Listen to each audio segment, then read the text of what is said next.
Hey, I'm Rhett Shull. Welcome back to another video. So I need a new pedal board. Well, I don't need a new pedal board. I want a new pedal. Well, no, I need it. It doesn't matter. I'm building a new pedal board. Well, I'm actually not building a new pedal board. I'm kind of just bringing an old pedal board out of retirement. Now, building a pedal board can be an intimidating and overwhelming process, especially if you've never put one together before. Trying to figure out the size, what type of board, what kind of power supply you need, what patch cables you need, how many patch cables, do I need a MIDI switcher, do I need a loop switcher? It can get out of hand really fast. So I'm going to document the entire build process of this pedal board, teaching you everything you need to know about how to build a great board of your own, whether this is your first board build from scratch or you've built boards in the past and you want to build something that's more robust and reliable than anything you've had before. We're going to cover all the fundamentals from how to pick the right size and style of board, the right power supply, soldered versus solderless patch cables. We're going to talk about how to order your pedals on the board and whether or not you need a MIDI switcher or loop switcher, and a whole bunch of other information on how to build great pedal boards. So if you haven't done so already, be sure to subscribe to stay up to date on this series and future videos coming up. So with all that out of the way, let's get started. So the first step in a great pedal board build is having a plan. Anytime I built a board in the past that didn't come out the way I wanted was because I either skipped this step or rushed through it. This is really, really important and is probably one of the most important steps in the entire process. So the first thing you need to do is sit down and think about or write out your needs. What does this pedal board need to accomplish for you? This is going to be completely different for everybody. Are you a gigging guitarist that needs to be able to cover 3 or 4 different styles or genres in one night? Are you a producer or studio guitarist who needs to cover a really wide variety of different tones? Or are you someone that sits in their room and likes to experiment with different sounds and pedal orders and all that kind of stuff? Either way, you're going to need a pedal board that fits your specific needs. This board for me is going to be my YouTube test mule board. It's going to live here in the studio space, and it's going to be a place for different pedals to be swapped in and out all the time, to be used on videos, to teach tone concepts, or to demo new pieces of gear as they come in. So I needed to do a few things. First, I want it to be easy to swap pedals in and out. Second, it needs to have a wide variety of reliable power to support different pedals with different power needs. It needs to be big enough to support a bunch of different pedals, but not so big that it takes up too much space here in my studio. And because it's going to be used here on the channel, it needs to be pretty. I want to have all of the cabling dressed and organized nicely. I want to have custom length signal cabling made up. So by the time this is all said and done, this should be a pretty robust, reliable pedal board. Now, once you've got a plan put together, it's time to start thinking about a style and size of pedal board to actually go out and get. So there's 2 main styles of pedal board when you really boil it down. The most common one is the angled board. Now, these are really good options for a few reasons. First and foremost, you can mount your power supply and all of the power cabling underneath the board. This will do a few things for you. First, it'll keep everything under here nice and clean, easy to organize. It keeps your power cabling away from your signal cabling, which is important, but we'll get to that later. And it leaves the top surface of the board free for pedals. You don't have to mount the power supply on top of the board. The other advantage of an angled board is when you're running multiple rows of pedals, the back rows will sit higher than the front rows, which makes it easier to step on those back pedals without messing up or stepping on the knobs of your front pedals.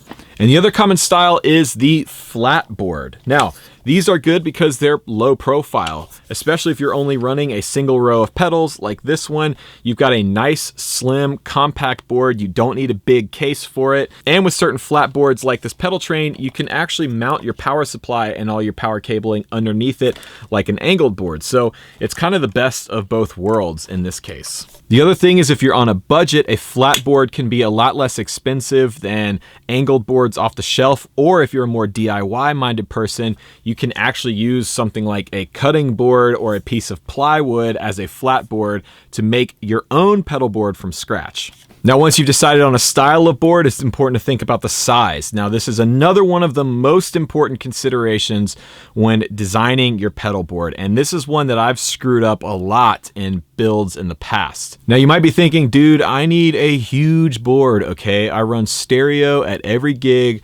I've got 3 reverbs, 4 delays, 15 tube screamers. That's fine. I'm not here to judge. I'm just here to tell you, you probably need to pare your rig down to as small and light and simple a setup as possible, especially if you're gigging and traveling. Now, if you're new to pedal boards and this is your first build, but you're only starting out with 2 or 3 pedals and you know you want to expand in the future, you want to get a board that has some room to grow. And this is where the thought and planning comes in. What do you want to add? How big are those pedals? What power needs do they have? This will help you decide what size board to get. Just remember, you probably don't need a massive pedal board. If you have a huge board, a couple of things are going to happen. You're going to see all this extra space that's not used and you're going to think that you need to fill it. And then before you know it, you've got a massive pedal board with a ton of pedals that's really complicated and really heavy and doesn't sound that good because you've got huge cable runs and it can just be a mess. So take your time to think about what you absolutely need and what you want to have and try and pare that down to the bare bones. Now, bare bones for you could mean a Pedal Train Pro, and that's totally fine. For me, I think it's going to be this PT1. I've used this board for probably 3 or 4 different builds in the past. Actually, how big is this thing? It's 22 by 12.5 inches. I do have a Nova 24 in storage, which is bigger than this, so if I do need to move to that, I can, but I think for this build, the PT1 is going to be perfect. Next up is picking the right power supply. Now, this is an incredibly important step to the entire pedal board building process because if you get the wrong type of power supply, you're either going to limit your options as to what types of pedals you can use, how many pedals you can use, or in some cases, if you use the wrong type of power or too much power, you can even damage certain pedals. Now, when you pair that with the fact that there's so many different options out there from different companies of different styles and output options, this can be one of the most confusing and complicated steps of the whole process. But don't be scared. I'm going to show you what you need to know to pick the right power supply for your application. Now, if you're just starting out and you're on a budget, something like this might be tempting. This is a one-spot power supply, and this is what's known as a wall wart power supply. It's the typical thing where you plug this end into the wall, you plug this end into a pedal, and you're good to go. But these are not good options for powering pedal boards for a few reasons. First and foremost, these don't provide any type of noise filtering or isolated circuitry. In fact, the way these work is by daisy chaining multiple pedals together off of the same unit. Now, what that can do is introduce a lot of noise and RF interference into your signal chain. And in some cases, if you are in a room or building that has bad power, you can have ground hum and noise that's so bad and so loud, you can't even use your rig. So when you're building a solid and reliable pedal board, you need a great power supply.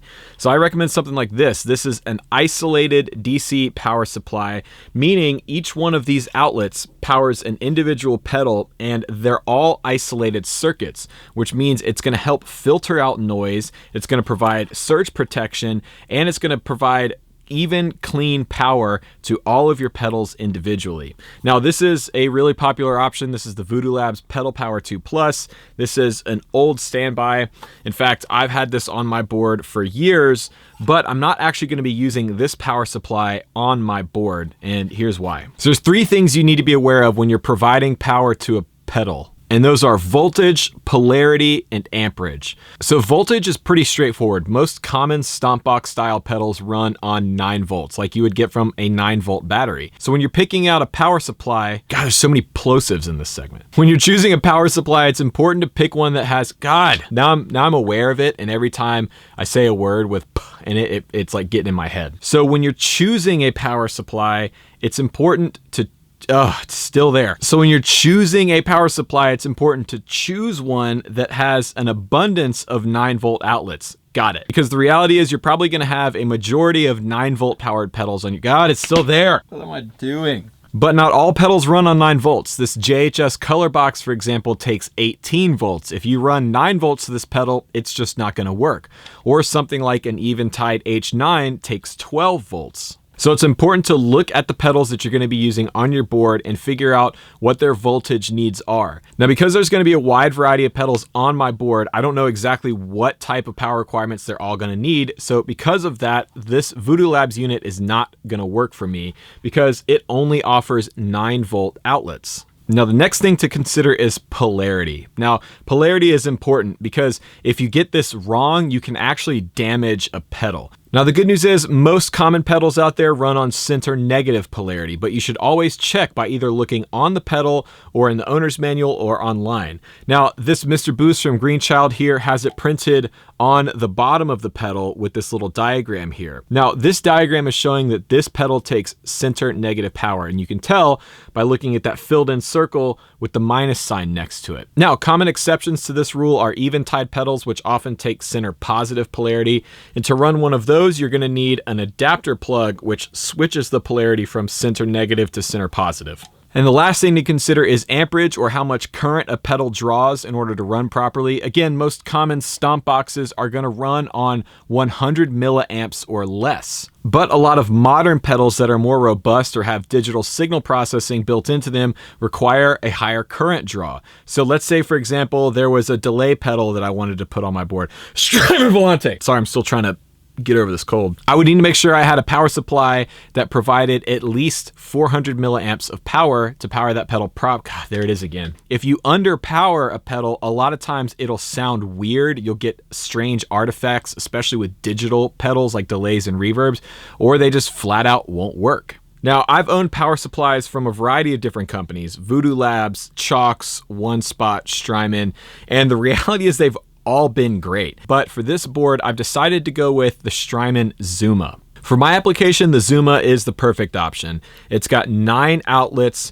2 of which are switchable between 9, 12, and 18 volts, and every outlet provides up to 500 milliamps of power. So I can run my standard stomp box pedals, or I could run 9 full-size Strymon or Eventide pedals. Now, when I decided on the Zuma, I reached out to Strymon and they were gracious enough to sponsor this build by providing me the Zuma for free. So take that into consideration when watching these videos. They're not paying for these videos, but they did give me the power supply for free. So those are the first steps you need to take to build a great pedal board. If you have any questions, leave them in the comments section down below and I'll either respond to them there or answer them in the next video in the series. Also, if you want a list of the things I'm going to be using to build this pedal board, that's going to be linked in the description box down below. Those are Amazon affiliate links. So if you buy through those links, I get a small commission, which helps me out in making these videos. And if you want to directly support the channel and me, you can check out the Green Room down below as well. It's a cool little community where you can have access to download my original music, have one-on-one Skype lessons with me every month, or just hang out and be part of the discussions going on over there. Also, if you're a Kemper user, be sure to check out my original Kemper profiles through my website, rhettshull.com, and there you can also find a link to my contact information if you want to get in touch with me. Anyways, I'm super excited about this pedal board build and excited to continue with these videos. I hope you enjoyed this one. If you haven't done so already, please subscribe and click the bell icon to be notified when I'm posting the next video in the series. And that's going to do it. I'm Rhett Shull. Thanks for watching, and remember, there is no plan B.